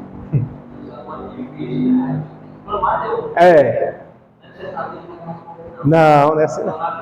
Clamar. Tiago vai dizer o que da sabedoria? Quer sabedoria? Peça a Deus, que ele dá para quem pede e não lança no rosto. Entendeu aí? Então assim, tem coisas para Deus que está oculta realmente. Coisas de Deus que está oculta para nós, está oculta. Mas tem um detalhe, tem os que buscam, que se humilham, que se dedicam. Aí Deus vai... Não, né? Buscar aí, ó. Aí tem as coisas que pode saber. Tá? Deixa eu só fechar aqui esse quadro do o que não se pode saber. Diz assim, o fechamento dele: sejamos humildes para reconhecer que não sabemos o que está oculto por Deus. A gente não sabe, está oculto. Então tem que ser humilde. O que se pode saber? Sobre o grande domínio da nossa ignorância. Nós devemos reconhecer que não sabemos. Essa ação de reconhecer que não sabe é uma virtude de Deus para nós. É um gesto de humildade. Lá em Mateus 5, ele vai falar sobre as bem-aventuranças, e aí ele vai dizer que bem-aventurados são os pobres de espírito. Pobre de espírito. Como assim é bem-aventurado um pobre de espírito? Porque esse pobre de espírito, ele está falando que é pobre financeiro, pobre no poder aquisitivo, pobre porque não tem onde morar, pobre, não é isso, mas ele está dizendo pobre de espírito. Ou seja, aquele que, primeiro, tem falta daquela graça, da virtude do Espírito, ele tem falta daquilo, ele é pobre, ele não tem aquela graça, ele é só o vivo. E segundo, é aquele que reconhece a sua necessidade de Deus. Porque a nossa riqueza espiritual é Deus na nossa vida. A nossa riqueza é Deus. Quem não tem Deus é pobre. E aí, aquele que reconhece, esse é o bem-aventurado. Dá para entender? Então, nesse contexto, a gente percebe que aqui ele diz o grande domínio da nossa ignorância. Saber que precisamos, reconhecer a necessidade e se humilhar diante dele. E isso ele não deixou saber. Ele deixou muito claro, a gente precisa saber disso, que temos necessidade de Deus. E ele quer que a gente apenas reconheça. E ao reconhecer, o que a gente faz? Aceita Jesus. Entendeu? Aí aqui no que se pode saber também, ele diz as coisas reveladas que podemos conhecer. Também está lá em Deuteronômio 29. E ele vai dizer também que a hermenêutica, ela nos ajuda nessas áreas. O que está ao nosso alcance, através da leitura, do estudo e da pesquisa. Sejamos, então, dedicados para alcançar o conhecimento que está disponível. E aí vem o último no quadro, que é o primeiro. O que se sabe? O que se sabe? É um pequeno domínio do nosso conhecimento. Nosso conhecimento é minúsculo diante do que Deus tem para nos dar. Por isso que a ordem ela é contínua. Ele diz para crescer na graça e no conhecimento, né? Ou seja, é para estar crescendo ali. Ele não diz, vocês cresceram, e nem diz, vocês vocês devem crescer. Não, ele diz, crescei, né? É como se fosse um ato contínuo, crescei na graça e no conhecimento da verdade. E as coisas reveladas que já conhecemos, também Deuteronômio 29, que ele vai usar aqui como parâmetro. Aí eu botei uma observaçãozinha aqui, que precisamos, na página 29, que precisamos estar conscientes de que Deus não permitirá que saibamos tudo. Deus não permite, irmão, que a gente saiba de tudo. Porque corre o grande risco de, se julgarmos que sabemos de tudo, chegar no final e dizer assim que não precisa de Deus. Porque você já sabe de tudo. Entendeu? Alguém tem, eu não lembro agora, mas alguém pode dizer assim, que já falou na verdade, é porque eu não lembro quem disse. Pode dizer assim, qual o real sentido do ser humano precisar de Deus? Aí ele vai elencando, né? Eu vi isso até num livro, eu já vi esse resumozinho. Aí vai elencando, dizendo assim, o faminto busca em Deus o alimento. O pobre financeiro busca em Deus um emprego. O necessitado, o doente, busca em Deus a cura. E o necessitado busca em Deus a saída. Mas, se alguém tiver comida, se alguém tiver dinheiro, se alguém tiver saúde, se alguém tiver o emprego, se alguém tiver o que precisa, para que ela quer Deus? Entendeu? Isso é uma ótica humana puríssima, materialista, inclusive. E aí, esse alguém, ele esqueceu de uma coisa, uma necessidade geral: a alma. Entendeu? A alma. Não tem dinheiro que pague, nem compre, nem cure na alma. E é lá aonde Cristo, ele morreu na cruz para alcançar. É para salvar-nos, salvar nossa alma da condenação para o pecado, para o inferno. É isso aí. Então, se faz muito necessário nós entendermos que ainda que soubéssemos de tudo, ainda assim necessitaríamos de Deus. Deu para compreender? Ainda assim necessitaríamos de Deus. Ou seja, não há ninguém que não precise de Deus. Aí, aqui ele vai dizer assim, que nunca seremos oniscientes. A Bíblia menciona, página 28, tá? Está aqui nesse parágrafo, que precisamos estar conscientes. Aí diz, a Bíblia menciona alguns mistérios. Menciona ou não menciona os mistérios, a Bíblia? Menciona. Por exemplo, podemos citar alguns aqui. 2 Tessalonicenses, capítulo 2, versículo 7. Paulo vai falar sobre o mistério da iniquidade. 1 Timóteo 3, 9. Paulo vai falar sobre o mistério da fé. 1 Timóteo 3,16, Paulo vai falar sobre o mistério da piedade. Colossenses 4,3, Paulo vai falar sobre o mistério de Cristo, né? E Efésios, também fazer um acréscimo aqui, Efésios capítulo 5, quando ele vai falar sobre os maridos, amai as vossas mulheres, e assim como Cristo amou a igreja e se entregou por ela. Aí ele diz, grande é esse mistério. Né? Outro mistério aí, grande, né? Entende? É que o marido amar a esposa como Cristo amou a igreja e ainda se entregou para ela. Aí ele diz, grande é esse mistério. É um mistério. E tem outros mistérios também, né? 1 Coríntios 15, 52, ele vai falar assim, eis que vos digo o mistério. O mistério. Vários mistérios.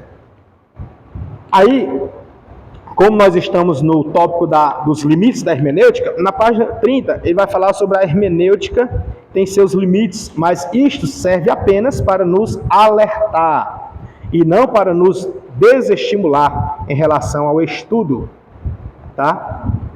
Então, ela serve para nos alertar.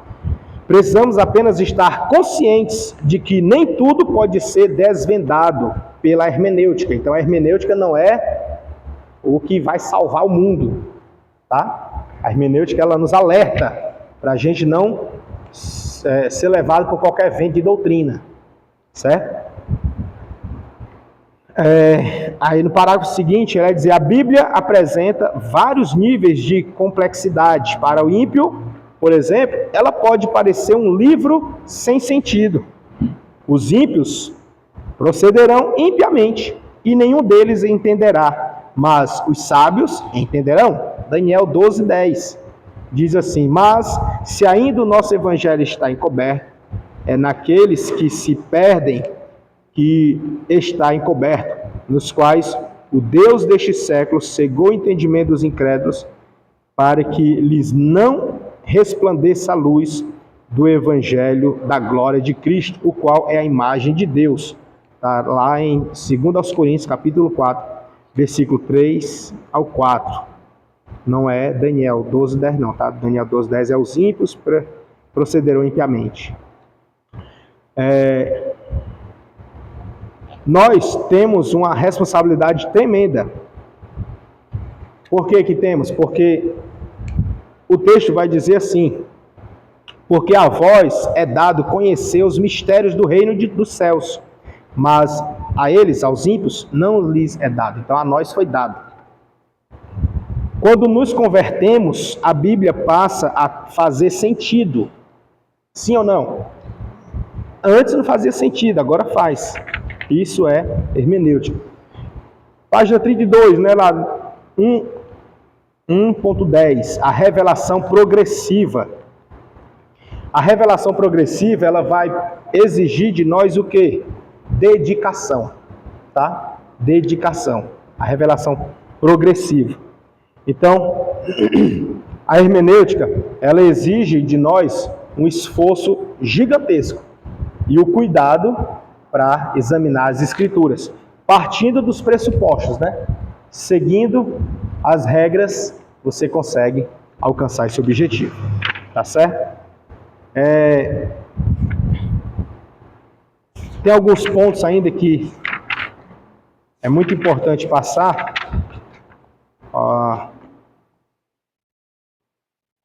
Por exemplo, aqui da página 34, que ele fala sobre a Bíblia, um livro em duas dimensões, a dimensão humana e a divina. E aí ele vai estender aqui sobre o humano, no contexto do humano, é que a Bíblia ela não veio pronta, foi preciso humanos escreverem, né? E aí é onde os críticos falam que como eu posso confiar num livro que foi o homem que escreveu? Só que eu preciso entender que ela tem duas dimensões, ela tem também a inspiração divina. Então foi o homem que escreveu? Foi, mas ele foi inspirado por Deus. E essa inspiração é que vai fazer a diferença, né? Deus teve o cuidado de não deixar o homem colocar o que ele quis colocar, mas ele colocou o que Deus ordenou que colocasse. Então temos que ter esse cuidado aí, é muito importante. Aí vem falando sobre os distanciamentos, né? Ele diz aqui que nós precisamos nos alertar, por conta que tem o distanciamento do leitor da Bíblia para o receptor. E aí, nesse distanciamento, ele vai falar sobre o distanciamento temporal. Precisamos entender o tempo que nós estamos e o tempo que foi escrito. Vai falar sobre o distanciamento contextual.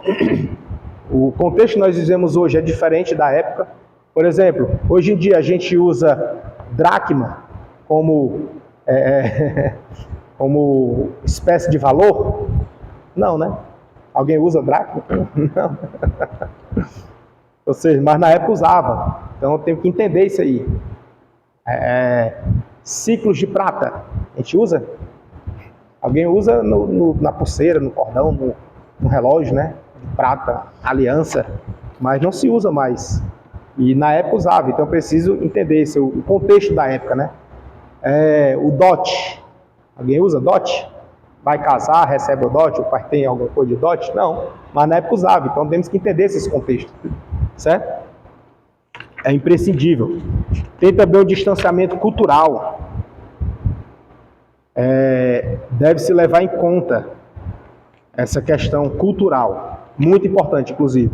Tem também o distanciamento linguístico. Esse é que pega, né? Porque tem as traduções, né? E aí a gente precisa entender, por exemplo, em Apocalipse fala dos santos, usa muito essa palavra santos, santos. Paulo vai falar lá em Efésios 6:18, e orando em todo o tempo, com toda oração e súplica no Espírito por todos os santos. A pessoa orando pelos santos, né? Então, entender isso aqui, a linguística, né?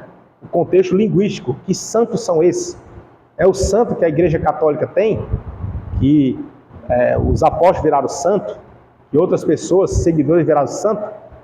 Entendeu? É santo. Quem são esses santos? Quem é o santo que ele chama? Entende? Então, linguagem, contexto, distanciamento linguístico do nosso para lá. E aí, para a gente entender isso, e algumas terminologias, a gente precisa ir para o original. Qual é o original? O hebraico, o grego, aramaico, alguns textinhos em aramaico, né? Muito importante isso, tá, irmão? Muito importante mesmo. Aí tem o distanciamento autoral, né? Que precisamos entender que o autor é Cristo. E o escritor foi humano. Porém, o que deu inspiração é o Espírito Santo. A gente precisa distinguir aí, tá? Feito isso, a Bíblia como livro divino, distanciamento natural, espiritual e moral. Pronto, aí chegou nesse pontinho aqui. Para quem não conseguiu fazer o trabalho, eu queria pedir, por gentileza, que focasse pelo menos no ponto 1.12, o 1.13, 1.14 e 1.15. O 15 é mais nota, né? Só 1.14. 1.12, 1.13 e 1.14. Tá? Foca nesses aí e traz um resumozinho. Inclusive a irmã que trouxe, aí queria receber. Tá bom? Aí traz um resumozinho, tá? Que na próxima aula eu não vou nem fazer essa revisão, porque tá aí, a revisão tomou a aula, né? Que é importante, isso aqui que a gente viu é importante ver. E aí na próxima eu vou tentar fazer as duas, numa só. Vou até fazer um esboço para mim, que é para mim não fugir dele, né? Fazer um esboçozinho. Tá certo, irmãos? Deu para compreender até aqui? Tá? Então, pode encerrar aí. Deus abençoe.